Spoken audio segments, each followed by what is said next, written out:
वडोदरा शहर को प्रदूषण मुक्त बनाए रखने के लिए प्लास्टिक बैग पर प्रतिबंध फरमा दिया गया है और इस बारे में जन जागृति की कोशिशें भी लगातार की जा रही है, लेकिन उसके बावजूद भी हालात ज्यों के त्यों नजर आते हैं। दरअसल व्यापारी और ग्राहक जो है वो प्लास्टिक बैग का इस्तेमाल ना करे और कपड़े की थैली का इस्तेमाल करे, ऐसी कोशिश वडोदरा महानगर पालिका के पदाधिकारियों की ओर से लोगों को जागरूक कर लगातार की जाती है। इसी के साथ कुछ वक्त पहले कपड़े की बैग का मशीन भी रखवाया गया था खंडेराव मार्केट में, लेकिन काफी वक्त से ये मशीन बंद हालात में देखने मिल रहा है। हालांकि जब भी प्लास्टिक की थैलियों का इस्तेमाल होता हुआ नजर आता है तब सब्जी के व्यापारियों को दंड दिया जाता है, उनके ऊपर दंडात्मक कार्रवाई की जाती है। वडोदरा महानगरपालिका द्वारा समयांतरे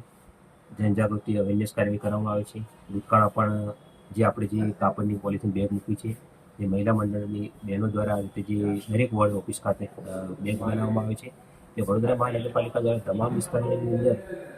જાહેર નાગરિક દ્વારા પ્લાસ્ટિકનો ઉપયોગ કરવામાં આવે, વેપારી દ્વારા પણ પ્લાસ્ટિકનો ઉપયોગ કરવામાં આવે, તે માટે વારંવાર આપણે કાર્યવાહી કરી અને અવેરનેસ પ્રવૃત્તિ કરીએ છીએ। વધુમાં જે આપણા દ્વારા કહેવાય છે કે જે કંઈ કોઈ જગ્યાએ વેપારી દ્વારા ઉપયોગ કરવામાં આવતો છે તેઓને ચેકિંગ કરી તેની જે કંઈ પોલિથીન ઉપયોગ કરતા છે તેને જમા લેવાની કાર્યવાહી અને તેઓને ખાસ કરીને જનજાગૃતિ જરૂરી છે। ફક્ત ને ફક્ત રેડની કામગીરી નથી, પરંતુ જેટલી અવેરનેસ આવશે એટલું જ આપણે પ્લાસ્ટિક નાબૂદ કરી શકીશું અને આપણે જે અન્ય ઉપયોગ છે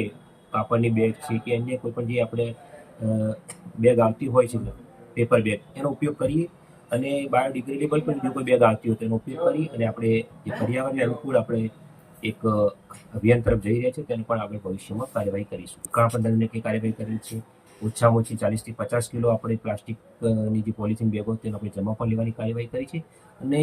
વિચારીએ છીએ કે જે રીતે આપણે અવેરનેસ એક્ટિવિટી કરીએ છીએ વધુ અવેરનેસ એક્ટિવિટી કરીશું અને તમામ વેપારીઓ કોરોના પહેલા પણ જ્યારે કોરોના વખતે થોડુંક જે હતું આપણે કે ડિસ્ટન્સ રાખવું